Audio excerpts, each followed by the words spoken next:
नमस्कार, आप देख रहे हैं खबर पक्की है। मैं हूं विकास भदौरिया। पिछले कुछ घंटों से एक नाम लगातार सुर्खियों में है और आगे भी ये नाम आप सुनते रहेंगे। उससे पहले भी आपने सुना ही होगा। ये नाम है तुलसी गबार्ड का। तुलसी गबार्ड को यूएस इंटेलिजेंस चीफ यानी अमेरिका के खुफिया विभाग का प्रमुख नियुक्त किया गया है।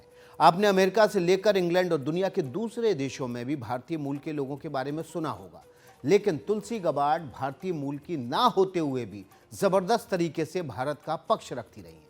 ये न केवल भारत की तरफदारी करती हैं, बल्कि योग से लेकर भगवत गीता तक भारतीय संस्कृति और परंपरा के बारे में पूरी दुनिया को बताती हैं।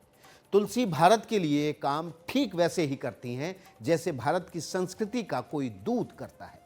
आज इसलिए हम कह रहे हैं, मैं तुलसी तेरे आंगन की।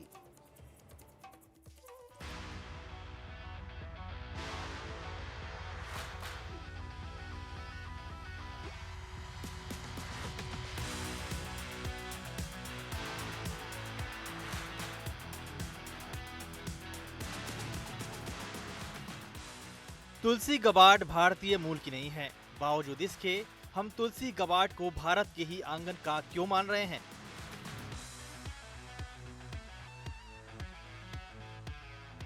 इसकी कई वजह हैं। तुलसी के नाम में भारतीयता है। वो हिंदू धर्म को मानती है, भगवत गीता से प्रेरित है, योग का पालन और प्रचार करती हैं, कश्मीर पर भारत का पक्ष रखती हैं, अनुच्छेद 370 का शुरू से विरोध करती रही हैं, आतंकवाद के खिलाफ खुलकर बोलती हैं, पाकिस्तान की नीतियों का विरोध करती हैं, बांग्लादेश में हुए हिंदुओं पर अत्याचार के खिलाफ मुखर रही हैं।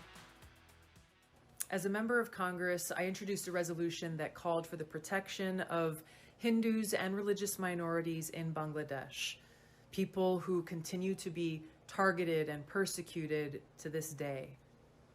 Now, the height of this persecution actually began 50 years ago when the Pakistani army systematically murdered, raped, and drove from their homes millions of Bengali Hindus because of their religion and ethnicity. On March 25th, 1971 was the beginning of a systematic targeting of Hindus in Bangladesh by the Pakistani military. कौन है तुलसी Gabbard? उन्हें Trump ने US intelligence chief यानी देश के खुफिया विभाग का डायरेक्टर क्यों बनाया है? भारत के पक्ष में कब कब और क्या कहा है तुलसी ने, आपको सब बताएंगे। लेकिन शुरुआत करते हैं उस तस्वीर से जो 5 साल पुरानी है। तस्वीर 27 सितंबर 2019 की है। पीएम मोदी 3 दिनों के अमेरिका दौरे पर थे। तब तुलसी गबार्ड ने पीएम मोदी से मुलाकात की थी। तुलसी गबार्ड ने अपनी बहन को भी पीएम मोदी से मिलवाया था। जरा सुनिए तुलसी की बहन वृंदावन से मिलकर प्रधानमंत्री ने क्या कहा।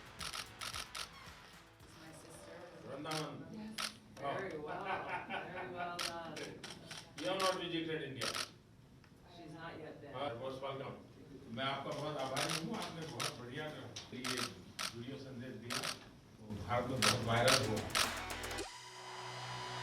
दरअसल साल 2019 में 22 सितंबर को अमेरिका के ह्यूस्टन में प्रधानमंत्री मोदी के स्वागत में हाउडी मोदी कार्यक्रम का आयोजन हुआ था। तुलसी गबार्ड ने उस कार्यक्रम में शामिल न होने पर अफसोस जताते हुए एक वीडियो मैसेज जारी किया था। पीएम जब तुलसी गबार्ड से मिले तो उसी वीडियो का जिक्र हुआ। Aloha and namaste. I'd like to extend a warm welcome to Prime Minister Modi on his latest visit to the United States. And I'm sorry that I'm not able to join all of you there in person due to previously scheduled presidential campaign events in Iowa. But I'm really glad to see so many Indian Americans from all across our country, as well as many of my colleagues in Congress, coming together there. तुलसी उस वक्त democratic party में थी, यानी वो Trump के साथ नहीं थी, लेकिन वो भारत के साथ थी और भारत के आदर्शों के साथ थी। Focusing on areas of economic growth, wealth and opportunity, inequality, science, health, the environment, security, and counterterrorism, we can bring about the ideal of Vasudhaiva Kutumbakam, recognizing that everyone on our planet, we are all one family. There is no place for hate or bigotry, ignorance and prejudice. Tulsi America की पहली हिंदू महिला सांसद हैं। सांसद पद की शपथ भी उन्होंने भगवत गीता पर हाथ रख कर ली थी। Solemnly swear or affirm that you will support and defend the Constitution of the United States against all enemies, foreign and domestic, that you will bear true faith and allegiance to the same, that you take this obligation freely without any mental reservation or purpose of evasion, and that you will well and faithfully discharge the duties of the office on which you are about to enter. So help you God. I do. Then, congratulations. तो जैसा कि हमने आपको बताया, Tulsi Gabbard का भारत से कोई सीधा रिश्ता नहीं है। इसके बावजूद उनका संबंध भारत से बेहद खास है, क्योंकि उनकी मां ने हिंदू धर्म अपनाया और अपने बच्चों का नाम हिंदू परंपरा के मुताबिक तुलसी और वृंदावन रखा। तुलसी गाबार्ड अमेरिका की डेमोक्रेटिक पार्टी में हुआ करती थी, लेकिन वर्ष 2022 में उन्होंने डेमोक्रेटिक पार्टी को छोड़ दिया और रिपब्लिकन पार्टी में शामिल हो गई। युद्ध और सैनिक जैसी कार्रवाइयों के मामले में उनके विचार डेमोक्रेटिक पार्टी से मेल नहीं खाते थे। पार्टी बदलने के बावजूद तुलसी के विचार भारत और भारतीयों को लेकर शुरू से एक जैसे ही रहे और उसमें भी कोई बदलाव नहीं आया। मैं नरेंद्र दामोदर दास मोदी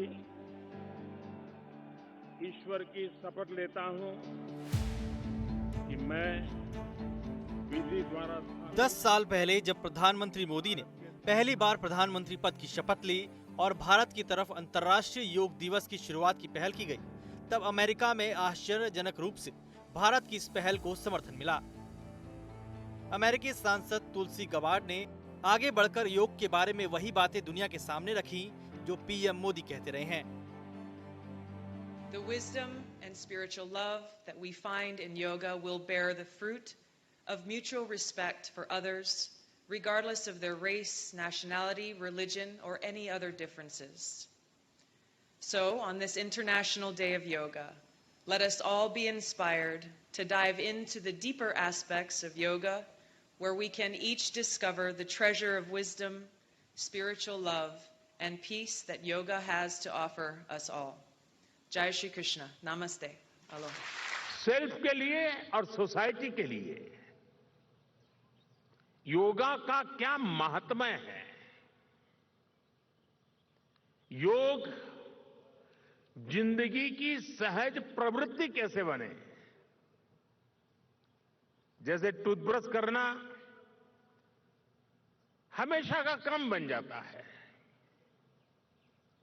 बाल संवारना हमेशा का क्रम बन जाता है, उतनी ही सहजता से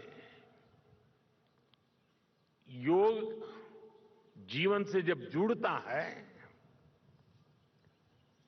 एक सहज क्रिया बन जाता है।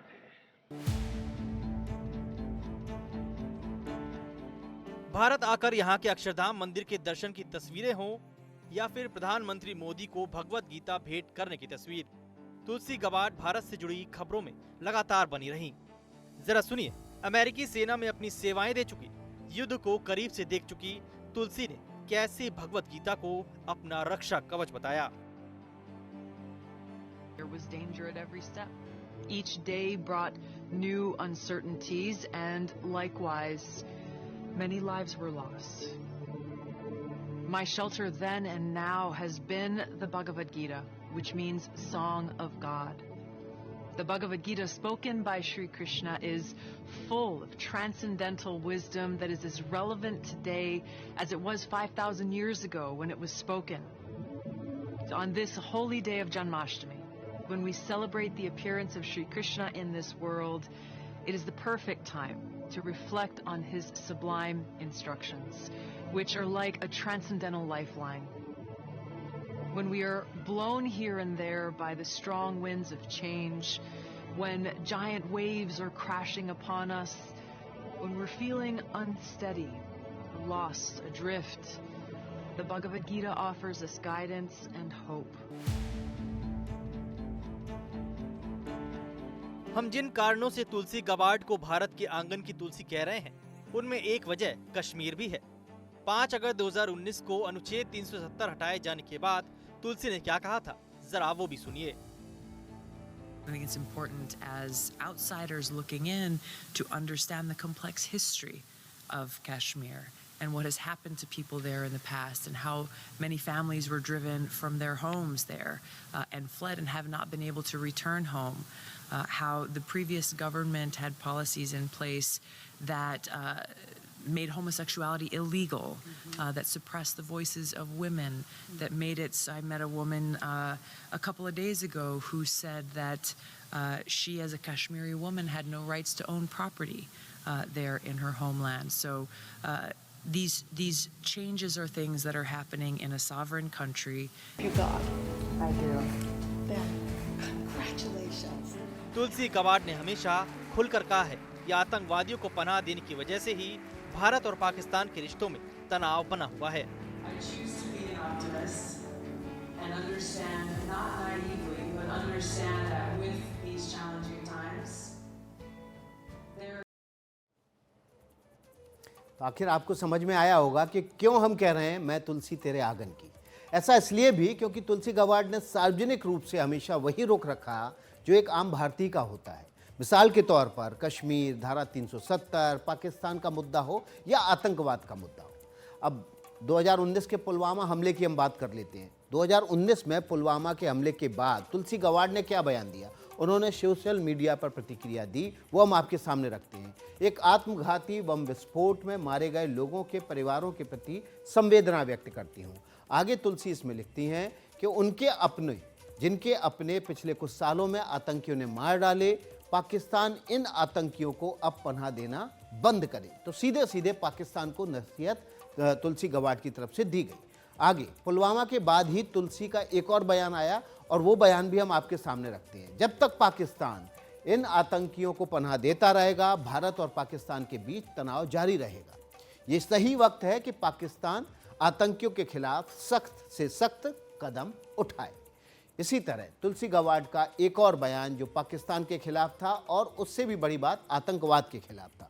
2017 में जब मुंबई हमले के मास्टरमाइंड और दोषी हाफिज सईद को पाकिस्तान में रिहा किया गया, तब तुलसी गवाड ने क्या कहा वो आपके सामने रखते हैं। पाकिस्तान ने 9/11 के दोषी बिन लादेन को तो पनाह दी ही, उस आतंकी को भी रिहा कर दिया जिसके सर $1 करोड़ का इनाम था।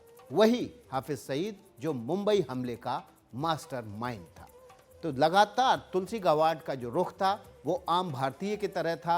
एक आम भारतीय जिस तरह से सोच रखता है आतंकवाद, पाकिस्तान की नापाक हरकतों और दुनिया भर के ऐसे मसलों पर जो भारत से सीधे जुड़े हों, वही सोच तुलसी गवाड की है। अभी छोटा सा ब्रेक ले रहे हैं, ब्रेक के बाद फौरन हाजिर हों।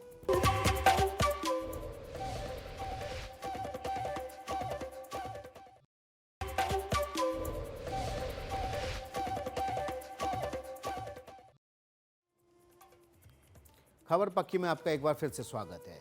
भगवत गीता की बात कर रहे हैं क्योंकि तुलसी गवाड की बात हो रही है। भगवत गीता की रचना युद्ध के मैदान में हुई थी। हमने आपको दिखाया कि तुलसी गवाड कैसे भगवत गीता से प्रेरित है। बताया जाता है कि वो अपने साथ भगवत गीता लेकर चलती हैं, लेकिन तुलसी गवाड के पास सेना में काम करने का भी लंबा अनुभव रहा है। वो अमेरिकी सेना की तरफ से इराक और कुवैत जैसे देशों में काम कर चुकी हैं। आपको एक वीडियो दिखाते हैं जो हमेशा सोशल मीडिया से हमें मिला है।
मेरे साथ खबर पक्की में आज इतना ही। आगे देखिए खबरों का सिलसिला अखिलेश शर्मा के साथ।